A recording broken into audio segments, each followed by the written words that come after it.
चलो बच्चा, अभी हम स्टार्ट कर रहे हैं एक्सरसाइज 8.4 से पहले ये इंट्रोडक्शन लेक्चर है। बच्चा अभी आपको ये पॉइंट बहुत क्लियर करना पड़ेगा। 8.1, 8.2, 8.3। 8.1 में बच्चा आप बोलोगे सर आपने वो वाला रूल समझाया था, पंडित बद्री प्रसाद हर हर बोले, जिसका लॉजिक हमने प्रॉपर तरीके से समझा था। उसके बाद आप बोलोगे सर हमने थोड़े बेसिक इनवर्स जो आप बोलोगे वाली प्रॉपर्टी देखी थी कि tan का इनवर्स क्या होगा, तो 1/cot, ऐसे ऐसे पॉइंट आपको ध्यान में रखना है। उसके बाद बच्चा आप बोलोगे सर आपने एक इंपॉर्टेंट प्रॉपर्टी ये भी समझाई थी, tan theta is equal to, आप बोलोगे सर यहाँ पे आपने सिखाया था sin theta upon cos theta. Same way आप बोलोगे cot थीटा वो 1/tan थीटा होता है, तो इसकी जगह हम लिखेंगे, आप बोलोगे सर यहाँ पे होगा cos theta upon sine theta.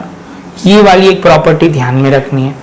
दूसरे पॉइंट में हमने डिस्कस किया था 8.2 में, जो आप बोलोगे टेबल वैल्यू थी, जो स्पेसिफिक आप बोलोगे एंगल के लिए हमने सीखा था। इसके बाद थर्ड में हमने देखा था कॉम्प्लीमेंट्री एंगल के रिलेटेड। कॉम्प्लीमेंट्री एंगल के रिलेटेड मतलब दो एंगल का टोटल 90 होगा, वो हमने लॉजिक क्लियर किए थे। अभी बच्चा हम जो कर रहे हैं इसका चौथा पॉइंट मतलब फोर्थ पॉइंट है, वो है ट्रिगोमेट्री आइडेंटिटी। क्या है बच्चा? Trigonometry identity.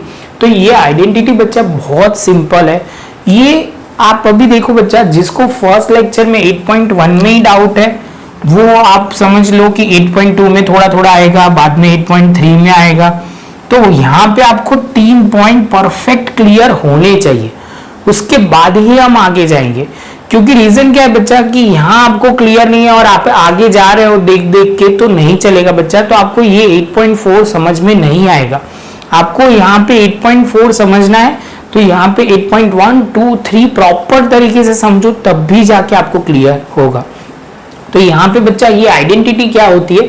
ये आइडेंटिटी ऐसी होती है जैसे आप बोलोगे सर यहाँ पे हमने पहले भी सीखा था वो मैथमेटिकल आइडेंटिटी, जहाँ पे a माइनस बी होल स्क्वायर, तो आप बोलोगे a square minus 2ab plus b square. Same way यहाँ पे भी हम वही करने वाले, लेकिन ये जो आइडेंटिटी है वो ट्रिगोमेट्री की आइडेंटिटी है। तो वहां पे आप बोलोगे सर सिंपल वे में हमें क्या करना है, तो पहला जो है sine square theta plus cos square theta is equal to 1। तो आप बोलोगे सर ये तो सिंपल सी बात है, दोनों में स्क्वायर होगा और ये इज इक्वल टू 1 होगा। समझ में आ रहा है? सेम वे दूसरी आइडेंटिटी है वो sec square theta minus tan square theta is equal to 1। तो आप बोलोगे सर ये भी समझ में तो आ जाएगा क्योंकि इसमें कुछ नया नहीं है, आपको याद ही रखना है। और यहाँ पे ध्यान रखना है, यहाँ पे प्लस था, यहाँ पे माइनस दोनों में।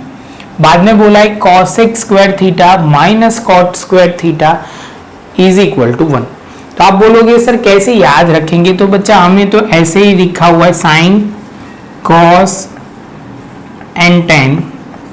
यहाँ पे आप बोलोगे sir cosec sec and cot।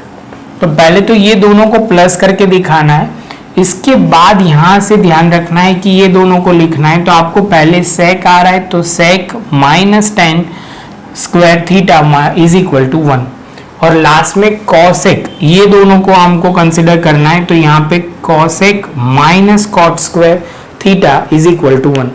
अभी ध्यान में रखना 8.3 में भी हमने ऐसे लॉजिक लगाए थे जिसकी वजह से आपको कंफ्यूजन नहीं होना चाहिए, प्रॉपर फॉर्मूला याद रहनी चाहिए। और यहाँ प्लस माइनस में एक भी गलती हुई तो आपका सम गलत हो जाएगा। तो बहुत शांति से करना है, पहले नोट्स में लिख दो। अभी मैं आपसे एक्सपेक्ट करूंगा कि ये जब भी आप खत्म करो उसके बाद 8.1, 8.2, 8.3 के पॉइंट रिफर कर लेना, तब भी जाके आगे के सम रिफर करना, तो ही क्लियर होगा।